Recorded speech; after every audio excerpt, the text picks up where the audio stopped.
서울의 밤은 차가운 비로 흠뻑 젖어 있었다. 장대 같은 빗줄기가 도시의 불빛을 흐릿하게 번지게 만들었고 사이렌 소리가 정적을 날카롭게 갈랐다. 대한민국 재계의 거물, JQ그룹의 강지원 회장이 교통사고로 대한대학교 병원 응급실로 실려온 것은 바로 그 순간이었다. 환자 혈압 급격히 떨어집니다. 수혈 준비 서둘러 RH 눌 혈액형입니다. 본원 혈액은행 재고가 부족합니다. 응급실은 순식간에 전쟁터로 변했다. 의사들의 다급한 외침과 의료기기의 경고음이 뒤섞였다. 강지원, 이름 세 글자만으로도 대한민국을 움직이는 남자. 그런 그가 지금 창백한 얼굴로 수술대 위에서 생사의 기로에 서 있었다. 그의 희귀 혈액형. 황금 피라 불리는 RH 눌은 그를 특별하게 만들었지만 바로 그 특별함이 지금 그의 목을 조르고 있었다. 전국 혈액원에 긴급 요청폰에 등록된 기증자 수소문해봐. 지금 당장 수술실 밖. 강 회장의 비서는 창백한 얼굴로 전화를 붙들고 애원하듯 소리쳤다. JQ그룹의 후계자가 병원 복도에서 쓰러질 위기에 처했다는 소식은 순식간에 퍼져나갔지만 그 누구도 해결책을 내놓지 못했다. 돈으로도. 권력으로도 구할 수 없는 것이 바로 지금 이 순간의 앞이었다. 한편 서울의 한적한 동네, 낡은 다세대 주택 2층, 김하나 24세는 빗소리를 들으며 늦은 저녁을 해결하고 있었다. 편의점에서 사온 컵라면과 삼각김밥, 그녀의 고단한 하루를 위로해주는 소박한 식사였다. 낮에는 카페 아르바이트, 밤에는 웹소설 작가를 꿈꾸며 노트북 앞에 앉는 것이 그녀의 일상이었다. 그녀의 세상은 강지원 회장의 세상과는 수억 광년 떨어진 곳에 존재했다. 그때 조용한 방을 가르며 휴대폰 벨소리가 울렸다. 모르는 번호였다. 여보세요? 김하나 씨 되십니까? 여기는 국립혈액관리본부입니다. 전화기 너머로 들려오는 침착하지만 다급한 목소리. 하나는 의아한 표정으로 대답했다. 네, 맞는데요. 무슨 일이시죠?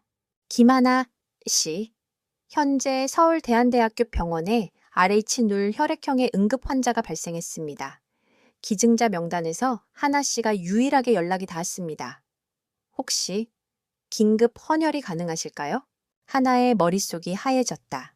RH 눌, 20살 때 우연히 알게 된 자신의 희귀 혈액형, 누군가에게 도움이 될 수 있을 거란 말에 기증자 등록을 했었지만 이렇게 갑작스럽게 연락이 올 줄은 상상도 못했다. 환자분이 많이 위독한가요? 네네, 총각을 다투는 상황입니다. 저희가 지금 바로 댁으로 차를 보내겠습니다. 망설일 시간이 없었다. 하나의 마음속에서 작은 파문이 일었다. 낯선 사람, 본 적도 없는 사람. 하지만 나와 같은 피를 가진 사람이 죽어가고 있다는 사실이 그녀의 발을 움직이게 했다. 알겠습니다. 갈게요. 몇 분 뒤 병원에서 보낸 검은색 세단이 하나의 낡은 집 앞에 멈춰 섰다. 그녀는 급하게 외투를 걸치고 채올랐다. 차창 밖으로 빠르게 스쳐 지나가는 서울의 야경이 비현실적으로 느껴졌다. 병원 VIP 병동에 도착했을 때 하나는 그 압도적인 분위기에 숨을 죽였다.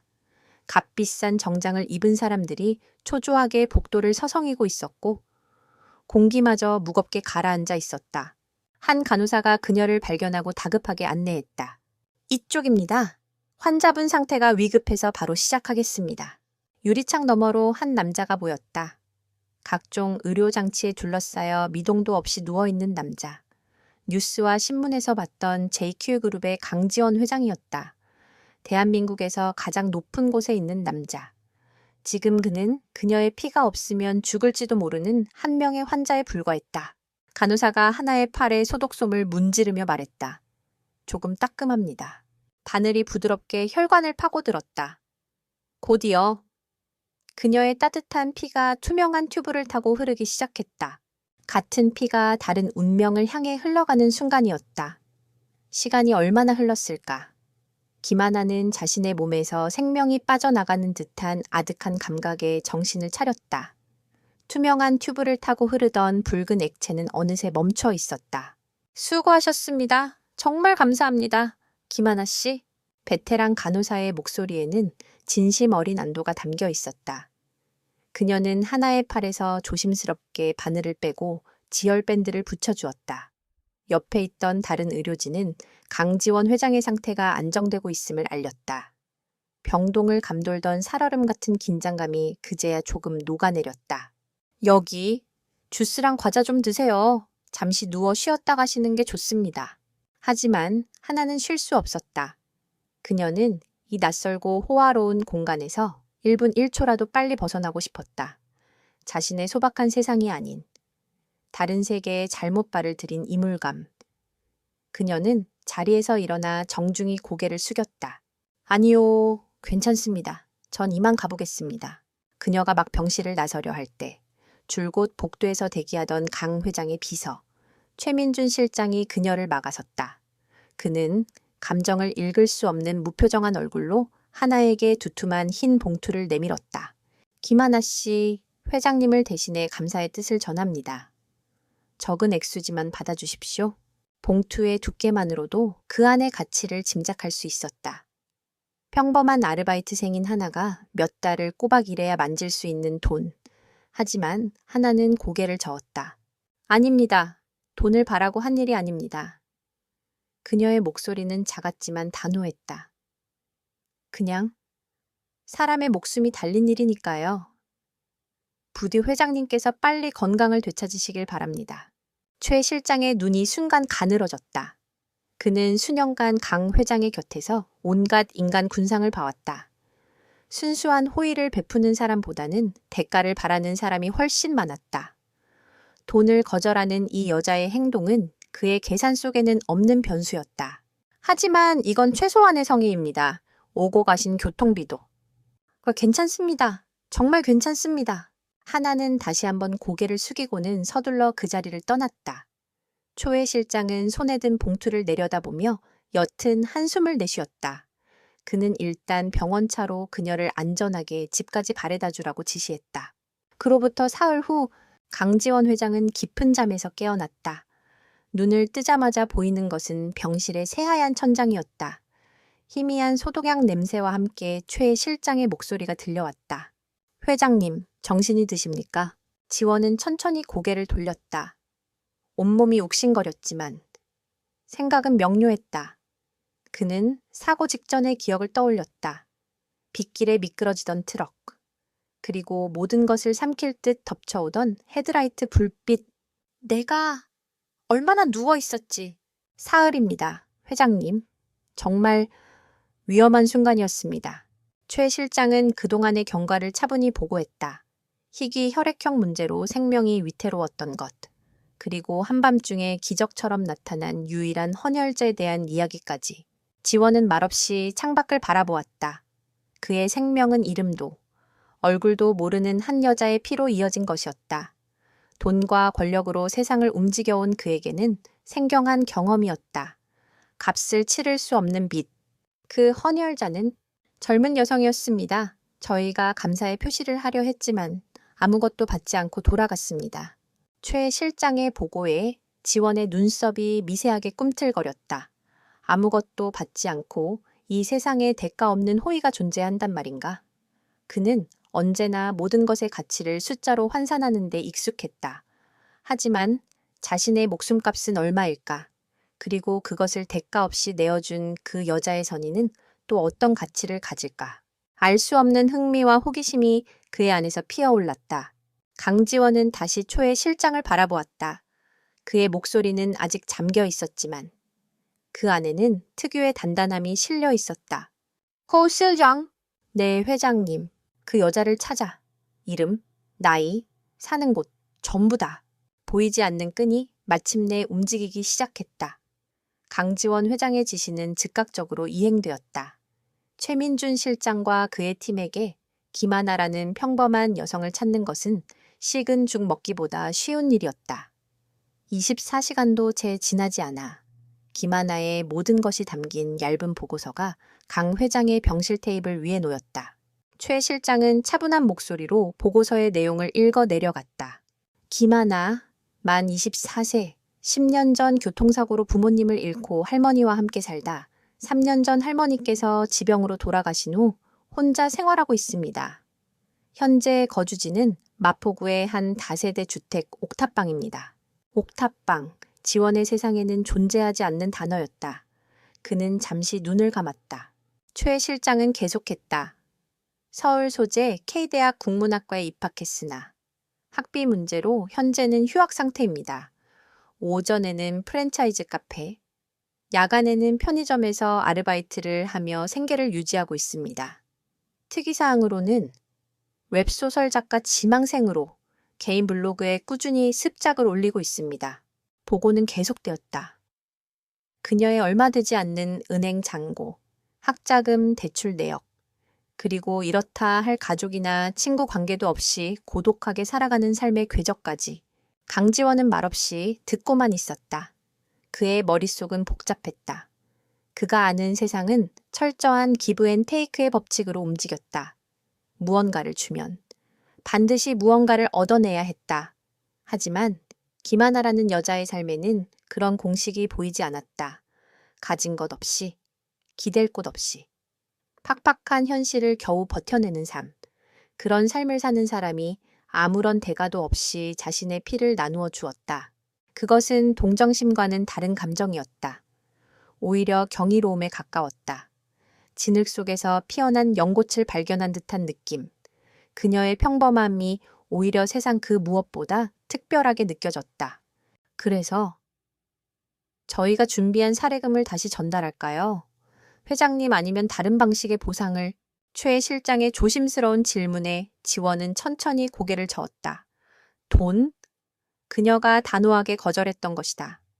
다시 돈을 내미는 것은 그녀의 선의에 대한 모욕이 될 터였다.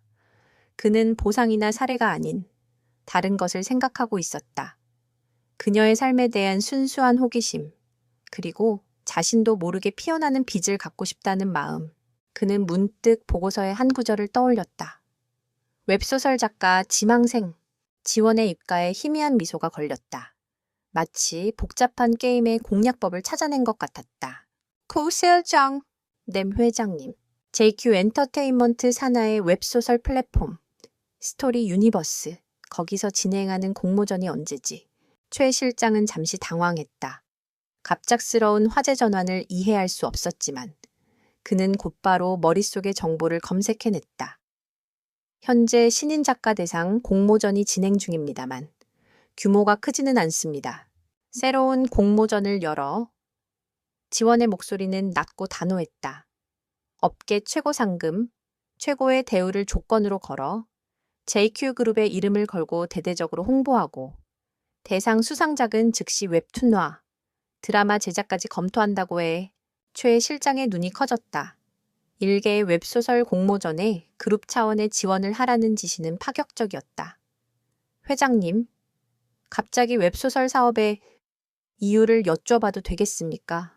강지원은 창밖 너머 수많은 불빛 중 하나일 그녀의 옥탑방을 상상하며 나지막이 말했다. 기회를 주는 거야. 돈이 아니라. 그 여자가 자신의 힘으로 세상에 나올 수 있는 기회. 그리고 나는 그 독자가 되어주지. 그것은 단순한 보은이 아니었다. 세상에서 가장 높은 곳에 있는 남자가 가장 낮은 곳의 여자에게 보내는 지극히 개인적이고 은밀한 관심의 시작이었다. 강지원 회장의 세상이 격변의 서막을 열고 있을 때 김하나의 세상은 닳고 다른 쳇바퀴처럼 지루하게 굴러가고 있었다. 새벽 5시 기상. 차가운 물로 겨우 세수를 하고 옥탑방을 나선다. 24시간 카페의 아침 교대조는 언제나 정신없다. 출근하는 직장인들의 까다로운 주문을 받아내고 쉴 새 없이 커피 머신을 닫고 웃음을 파는 일. 오후에는 잠시 쪽잠을 자고 일어나 텅 빈 냉장고를 보며 한숨을 쉰다. 해가 지면 그녀는 다시 편의점 유니폼으로 갈아입는다. 취객의 주정과 손님의 무관심을 꾸역꾸역 삼키며 바코드를 찍는 밤. 그렇게 영혼까지 탈탈 털린 하루가 끝나고 자정이 넘어서야 그녀는 비로소 자신만의 작은 성, 옥탑방으로 돌아올 수 있었다. 삐걱거리는 의자에 앉아 낡은 노트북을 켜는 순간만이 유일하게 숨통이 트이는 시간이었다. 그날도 마찬가지였다. 하나는 습관처럼 즐겨 찾는 웹소설 커뮤니티에 접속했다. 그런데 무언가 달랐다. 평소에는 소소한 광고나 배너가 있던 자리에 눈을 의심하게 만드는 거대한 팝업 창이 떠 있었다. JQ그룹이 주최하는 스토리 유니버스 대상 공모전. 처음에는 그저 그런 낚시성 광고인 줄 알았다. 하지만 JQ그룹이라는 선명한 로고가 그녀의 시선을 붙들었다. 총 상금 3억 원, 대상 수상자 상금 1억 원 및 정식 연재 계약, 특전 대상 수상작, 즉시 웹툰화 및 JQ 엔터테인먼트 드라마 제작 최우선 검토. 하나의 심장이 쿵 하고 내려앉았다. 손이 떨려 마우스를 제대로 잡을 수 없었다. 그녀는 믿을 수 없다는 생각에 여러 뉴스 사이트와 JQ그룹의 공식 홈페이지까지 들어가 확인했다. 모든 것이 사실이었다. 대한민국 최고의 대기업이 전례 없는 규모의 웹소설, 공모전을 연다는 기사가 인터넷을 도배하고 있었다. 1억 원. 그녀의 학자금 대출을 모두 갚고도 남는 돈. 지긋지긋한 아르바이트를 그만두고 오롯이 글에만 집중할 수 있는 시간. 무엇보다 드라마 제작.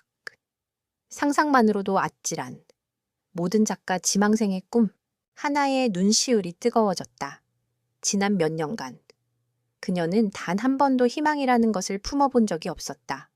그저 오늘 하루를 버텨내고 내일도 오늘처럼 버텨내는 것이 삶의 전부였다. 그런데 지금 저 멀리 하늘에서 동아줄이 내려온 것만 같았다. 까마득한 절벽 아래에 갇힌 자신에게 비춰진 한 줄기 빛이었다. 그녀는 자신의 낡은 방을 둘러보았다. 벽에 걸린 빛바랜 부모님의 사진과 할머니의 미소. 그들 앞에서 언제나 씩씩한 척했지만 사실은 매일 밤 무너져 내리고 싶었다. 할 수 있을까 나 같은 사람이. 수많은 작가 지망생들이 이 공모전에 뛰어들 것이다. 그들 중에는 이미 실력을 인정받은 사람도, 훨씬 더 좋은 환경에서 글을 쓰는 사람도 많을 터였다. 하지만 이 기회를 놓친다면 평생을 후회하며 살아갈 것만 같았다. 하나는 노트북 앞에 다시 앉았다. 그리고 새로운 문서 창을 열었다. 그녀의 마음속 깊은 곳에는 오랫동안 품어온 이야기가 있었다. 갑작스러운 사고로 모든 것을 잃은 한 소녀가 세상의 편견과 냉대 속에서도 자신만의 작은 행복을 찾아 나서는 이야기. 그것은 그녀 자신의 이야기이기도 했다. 떨리는 손가락으로 하나는 키보드 위에 손을 얹었다. 그리고 첫 문장을 써 내려가기 시작했다. 자신의 모든 슬픔과 눈물, 그리고 아주 작은 희망까지 전부 담아서 강지원이 쏘아 올린 기회라는 화살은 정확히 관역의 중심에 꽂히고 있었다. 공모전 마감일이 다가올수록 김하나의 시간은 2배, 3배로 빠르게 흘러갔다. 그녀의 삶은 이제 2개의 세계로 나뉘었다. 하나는 생계를 위해 억지 미소를 지어야 하는 잿빛의 현실 세계, 그리고 다른 하나는 오롯이 그녀의 열정과 꿈으로 타오르는 이야기의 세계였다. 그녀는 잠을 줄였다. 카페의 휴식 시간에는 구석에 앉아 스마트폰 메모장에 문장을 적었고, 편의점에 손님 없는 시간에는 다음 전개를 구상했다. 옥탑방의 불은 새벽녘이 되어서야 꺼졌다. 방 안에는 맛이다. 만 커피컵과 아이디어가 적힌 포스트잇들이 어지럽게 널려 있었지만 하나의 눈은 그 어느 때보다 총명하게 빛나고 있었다. 그녀는 몰랐다. 자신이 한자 한자 써 내려가는 그 모든 문장을 대한민국에서 가장 높은 곳에 있는 한 남자가 실시간으로 읽고 있다는 사실을. 강지원 회장은 퇴원 후 JQ그룹의 심장부, 회장실로 복귀했다. 그의 일상은 예전과 같아 보였다.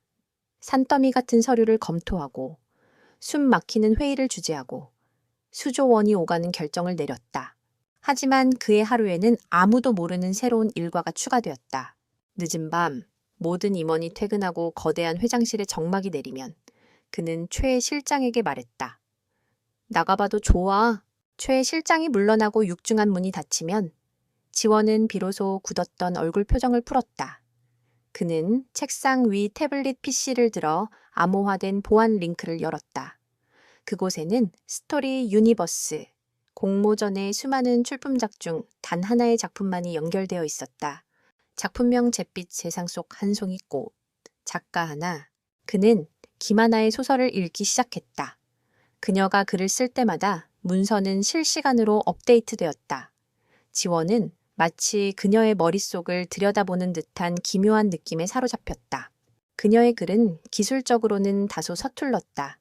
하지만 그 안에는 날 것 그대로의 진솔함과 사람의 마음을 움직이는 뜨거운 감정이 살아 숨쉬고 있었다.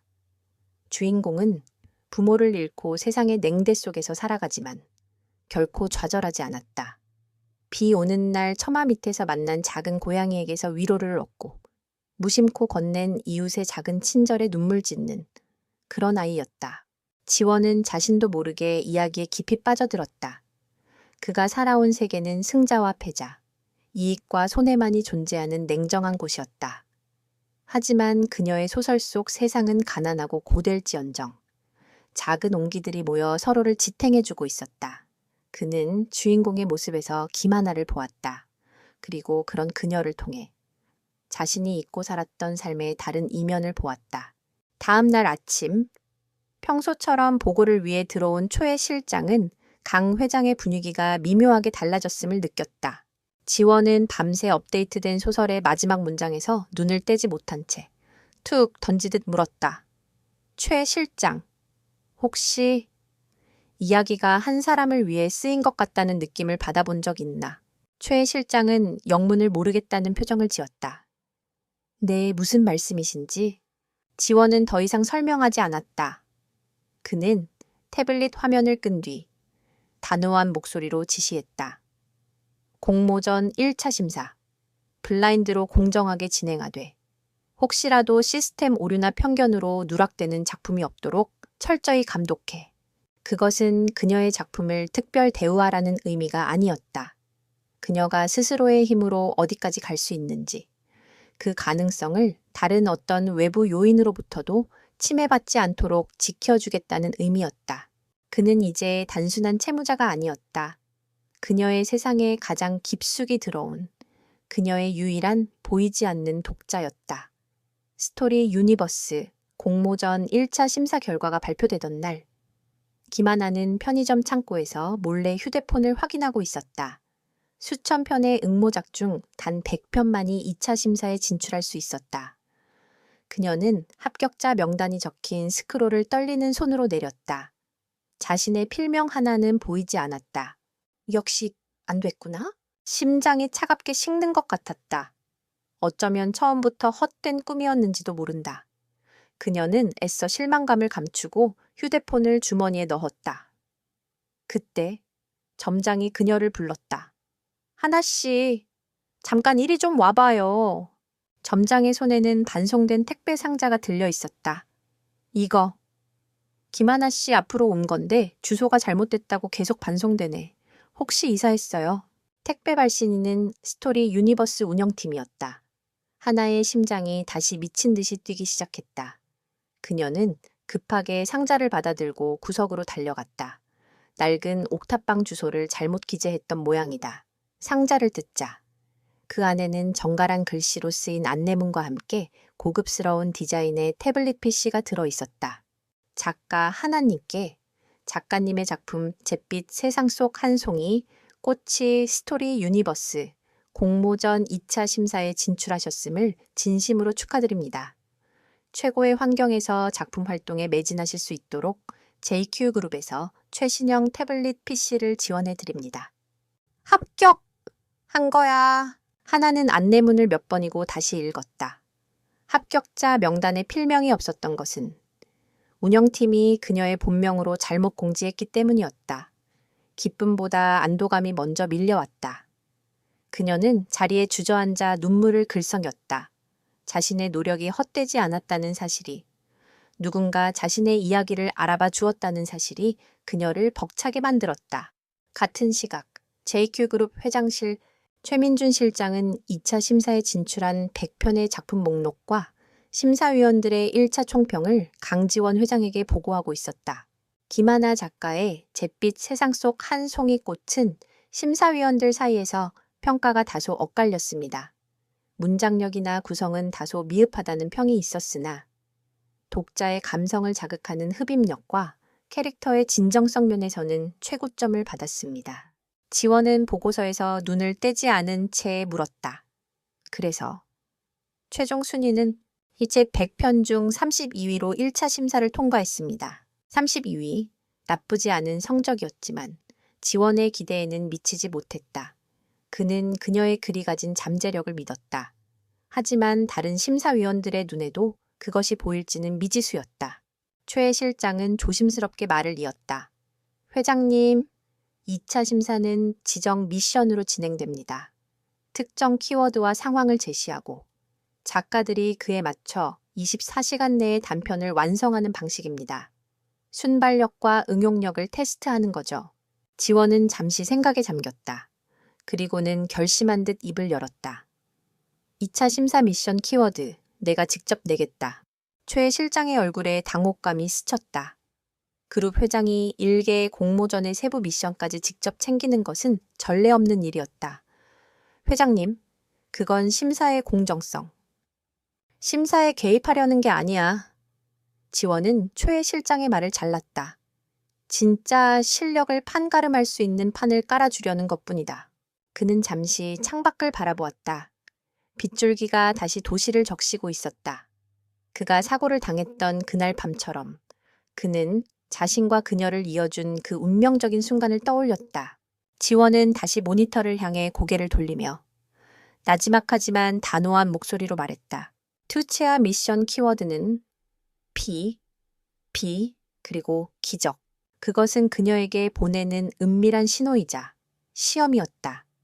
자신들의 운명이 교차했던 그 순간을 그녀가 이야기로 어떻게 풀어낼지에 대한 2차 심사 미션이 공지되자 100명의 작가들이 모인 온라인 커뮤니티는 벌집을 쑤신 듯 시끄러워졌다.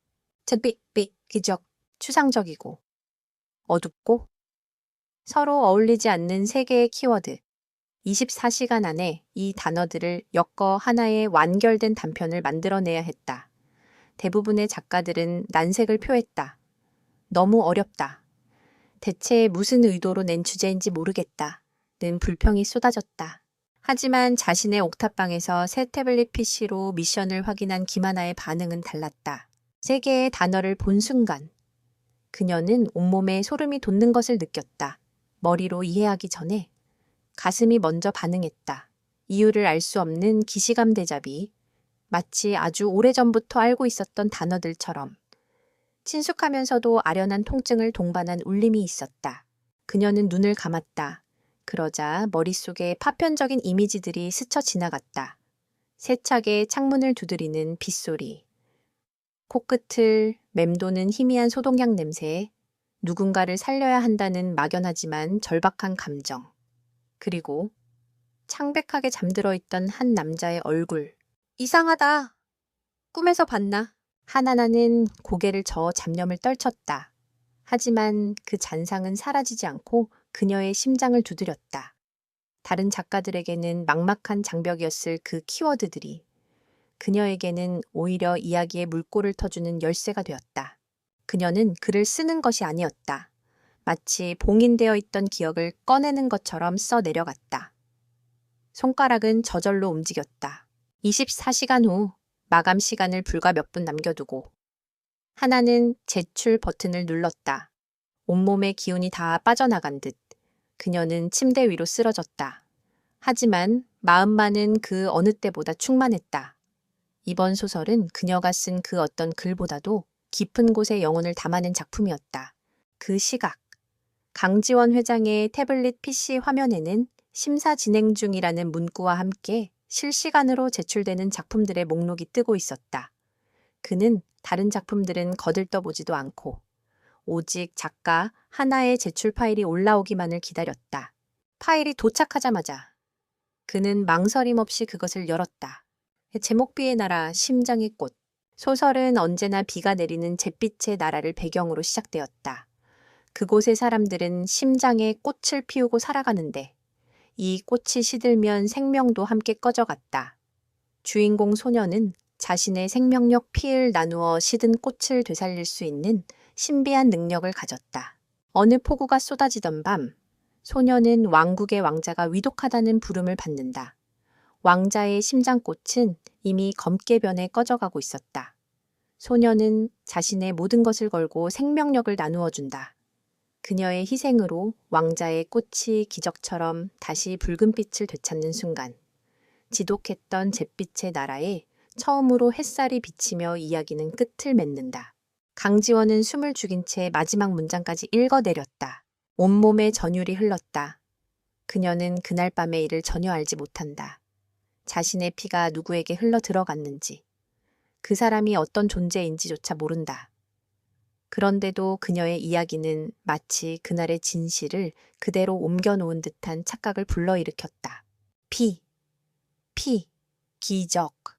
그녀는 이 세 개의 키워드를 자신만의 언어로 완벽하게 재해석해냈다. 아니, 재해석을 넘어 그날의 상황에 담긴 본질과 감정까지 꿰뚫어 본 것만 같았다. 이것은 단순한 우연일까? 아니면 운명이라는 보이지 않는 끈이 그녀의 영혼에까지 닿아 있는 것일까? 강지원은 태블릿 화면에 떠 있는 그녀의 소설 제목을 오랫동안 말없이 응시했다. 그의 차가운 눈동자 속에서 지금껏 누구도 본 적 없는 깊은 파문이 일고 있었다.